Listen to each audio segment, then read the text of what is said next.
Assalamualaikum warahmatullahi wabarakatuh. Jumpa lagi guys dengan saya di channel Afandi M. Guys, apa yang ada di depan saya ini guys, bukan maksud apa-apa, tapi saya ingin berbagi atau unboxing. Sebenarnya ini udah di unboxing ya, sudah dibuka dari tempatnya guys. Ini masih baru guys. Apa ini? Belum saya pakai, tapi saya udah beli. Ini adalah Basamit 98 GR granular GR. Basamit 98 GR. Nah, ceritanya kenapa saya beli ini guys. Jadi di kebun saya itu kan pakai kokopit. Nah, kalau kokopitnya baru, biasanya saya hanya siram air sehingga zat taninnya itu keluar. Ya, saya siram sampai yang warna coklat-coklatan itu keluar dan hilang sampai airnya jernih. Biasanya saya nggak tambah itu.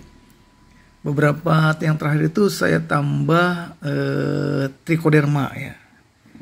Trichoderma itu mikroorganisme ya, yang dia bisa menghambat jamur-jamur yang bisa mengganggu pertumbuhan seperti jamur fusarium ya. Tapi ternyata guys, untuk yang kedua kali itu saya menggunakan pembunuh insektisida dan kapur barus ya, untuk membunuh serangga-serangga mungkin yang ada di dalam. Kemudian biasanya yang atasnya itu saya buang ya kokopit. Untuk yang kedua kali ini ya, saya buang kokopit yang bagian atasnya. Kemudian saya tambah baru, kemudian saya beri dia larutan untuk membunuh serangga-serangga, telur-telur serangga ya. Kemudian saya kasih kapur barus ya. Ya betul. Dan ternyata masih ada kelemahannya guys. Jadi ketika usia di atas 30 sudah berbuah, kok pucuknya kuning. Bahkan ada sih yang di usia di bawah 35 HST ya, hari setelah tanam, pucuknya kuning, keriting kuning.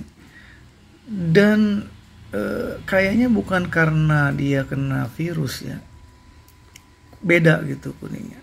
Tapi dan setelah saya cabut akarnya tuh membesar guys. Harusnya kan akarnya itu yang bagus itu serabut kan. Tapi ini ada akarnya cuma ada 3 besar atau 4 gitu. Tapi besar-besar, ada gelembung-gelembungnya, ada seperti bola-bolanya. Ya.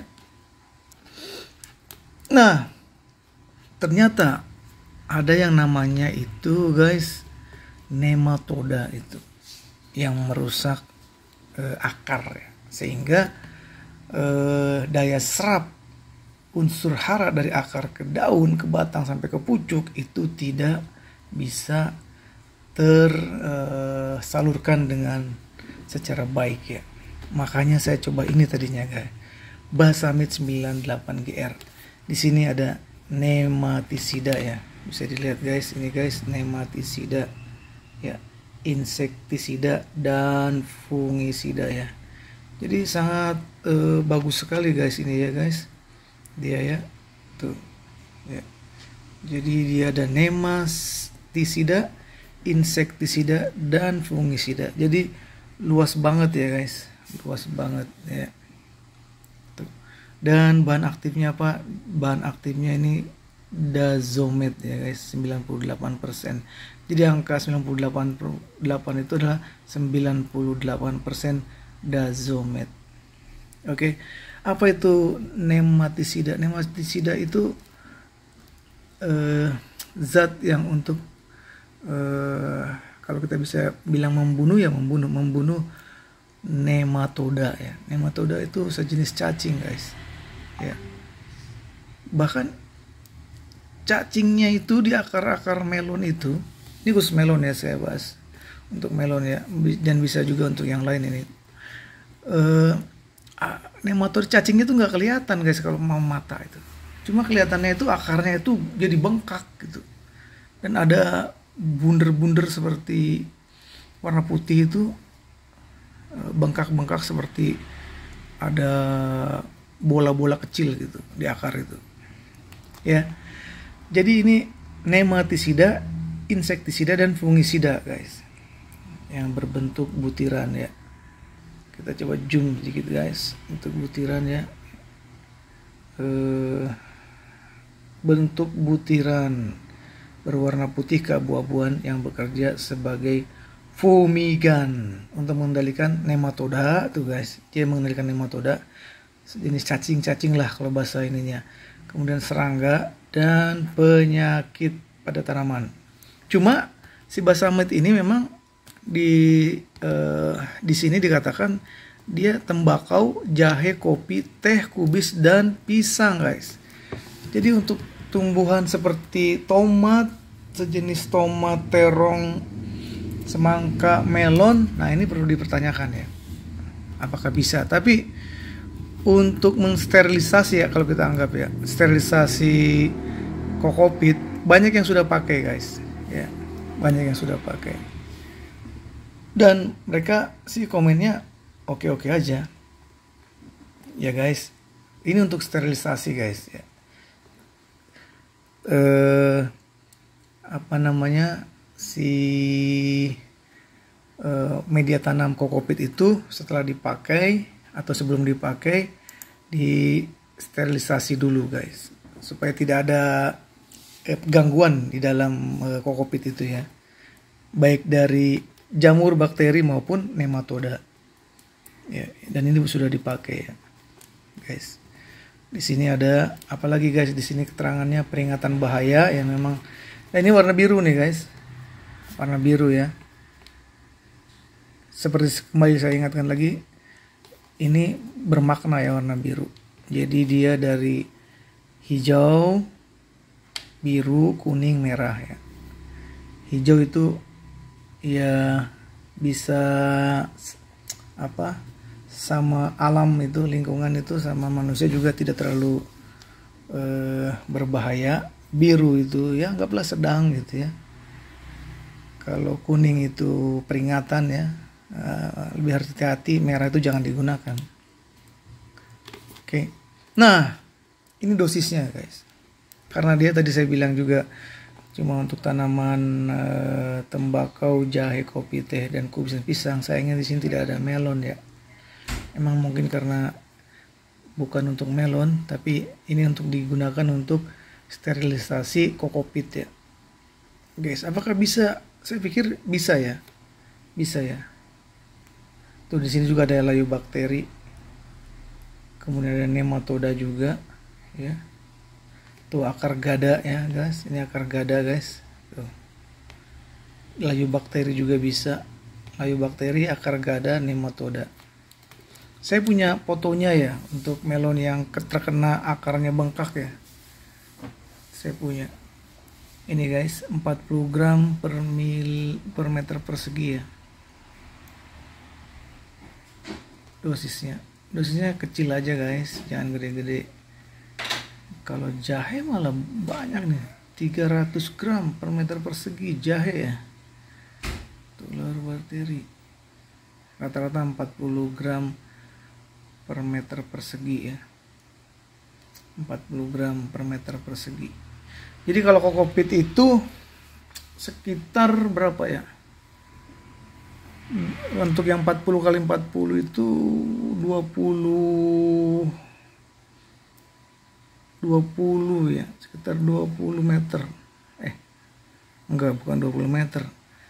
Kalau 1 meter persegi itu kira-kira 9 ya, 9 polybag 1 meter persegi. Jadi 40 gram bisa pakai 9 polybag ya. Jadi kalau bisa dipakai untuk semuanya guys. Jadi kokopit dikumpulin terus disemprot atau ditaburin, ini dibasahi gitu, diaduk, atau di dalam polybag. Nah saya lagi mikir gimana kalau yang di dalam polybagnya aja. Jadi mungkin sekitar ya 10 cm di polybag yang paling atas gitu. Digunakan ini guys. Tuh. Ini cara aplikasinya ya, singkat aja. Ini Basamit ini ditaburkan pada tanah yang lembab ya, atau dibasahi dulu tanahnya atau kokopitnya, kemudian ditabur ya, tabur, terus kemudian diaduk ya, diaduk kira-kira 20 cm diaduk, kemudian dipadatkan dan disiram air lagi secukupnya. Nah kemudian ditutup dengan plastik ya, karena dia nanti akan muncul gas itu. Tutup plastik maksudnya biar nggak ini juga, biar nggak kalau hujan nggak kehujanan gitu, nggak terlalu itu dengan plastik ya. Setelah 1 minggu kemudian dibuka dan dicangkul lagi atau digemburkan lagi supaya gasnya menguap, dan 2 minggu kemudian baru ditanam. Penggunaan Basamit ini jangan dicampur dengan pestisida lain, nggak boleh dimix ya guys. Ini ada keterangannya jelas ini. Penggunaan Basamit jangan dicampur dengan pestisida lain. Nah, menurut saya kelemahannya itu adalah sebelum dipakai, tanah atau kokopit yang sudah kita sterilkan itu adalah 3 minggu baru bisa dipakai. 1 minggu ditutup plastik, 2 minggu dibiarkan ya. 2 minggu dibiarkan supaya gasnya keluar ya guys.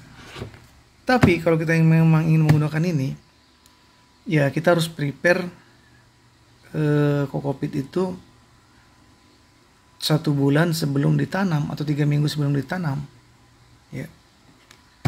Masalahnya kalau kokopit kita terbatas, nunggu 3 minggu itu ya lama, karena kalau melon itu kita berharap 1 tahun itu 4 kali ya, atau 3,5 kali lah, paling 4 kali. Kalau bisa 4 kali, 4 kali, atau 3,5 kali, atau 3 lah paling tidak. Kalau 3 sih masih oke lah. Jadi misalkan preparasi 3 minggu, kemudian nanam sampai panen 3 minggu, 80, 70, 80 hari ya, tambah 3 minggu ya, itulah guys. Oke guys, itu saja mungkin. Sekali lagi ini Basamit banyak digunakan juga oleh petani melon yang menggunakan media tanam kokopit untuk sterilisasi ya. Sterilisasi sebelum ditanam. Ini pemegang pendaftarannya dari Behnmeyer Agricare ya guys. Oke guys, itu aja, semoga bermanfaat ya, dan sampai jumpa lagi di unboxing berikutnya. Topik wal hidayah. Wassalamualaikum warahmatullahi wabarakatuh.